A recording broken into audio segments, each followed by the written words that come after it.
तर नमस्कार मित्रांनो, स्वागत आहे आपल्या ब्लॉगिंगमध्ये.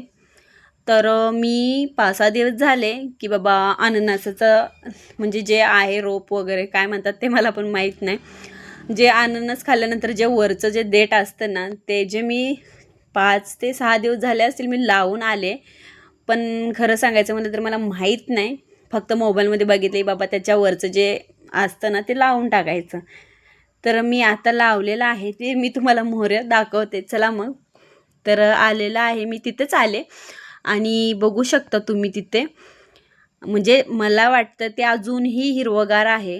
तर असं वाटतं की तर ते सक्सेस झालेलं आहे असं मला तरी वाटतं. तर चला मग मी तुम्हाला दाखवते. तर बघू शकता आता तुम्ही. तर आजूबाजूचंच मी काय काय दाखवत बसले तुम्हाला आधी. हे गोलू आहे. हे बघा, हे जे मी अननस लावलेलं आहे, हे जे आहे कोरपड आहे.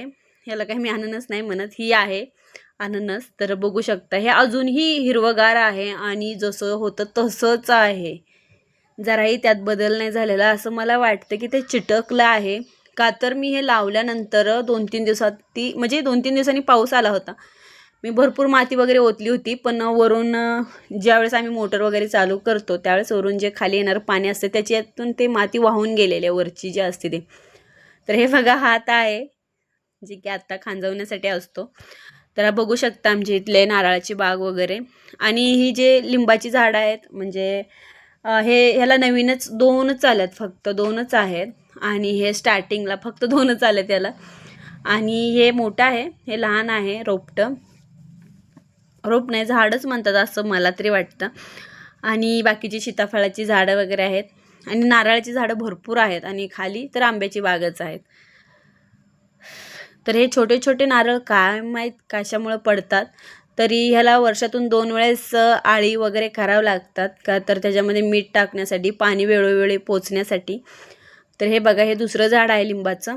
त्याला भरपूर सारे लिंब आलेले आहेत आणि खरंच स्वतःचं असले की आपण कधीही नेऊ शकतो. ह्या म्हणजे शेतीतूनच समजतं. जर आपलं असेल तर आपण कधीही नेऊ शकतो. तर हे बघा, ते जे केसरी फुलाचं झाड आहे खूप मोठं आहे. त्याची फुलं सगळीकडे पडल्यात. हे जे दिसतं तुम्हाला आता वरती मी दाखवते तुम्हाला फुलांचं झाड.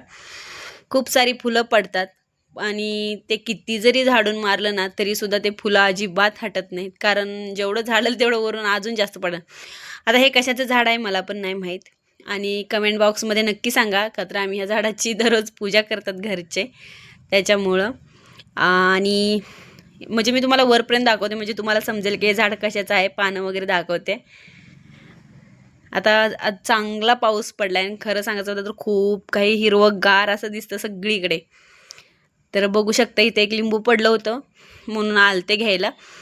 तर तेही घेतलं आणि म्हटलं अजून 2-3 घ्यावं का तर संध्याकाळ झाल्यानंतर तोडत नसतात आणि मला बरोबर संध्याकाळ झाली की आठवते हा लिंब मला पाहिजे होती खाण्यासाठी. तर हे बघा, हे असे आणि हे जास्त पिवळं अजिबात झालेलं नाही जसं मी बघते तसं. मी हिरवीच लिंब आत्तापर्यंत तोडलेली आहे त्याची का तर ते जास्त काळ लागतं आणि मला जेव्हा गरज असेल त्यावेळेस मी लगेच तोडून पण घेते आणि खूप फायदेशीर पण पडतं घरच्या घरी असल्यामुळं. तर खूप दिवसातून मी आपली ब्लॉगिंग बनवलेली आहे. काय बनव काही सुचत नव्हतं. सो थोड्याशा क्लिप घेतल्या आणि म्हटलं की करून टाकूया अपलोड वगैरे. आणि गोलू पण आहे माझ्याच जवळ. आणि थँक्यू सो मच आपली ब्लॉगिंग बघितल्याबद्दल आणि सगळ्यांना बाय.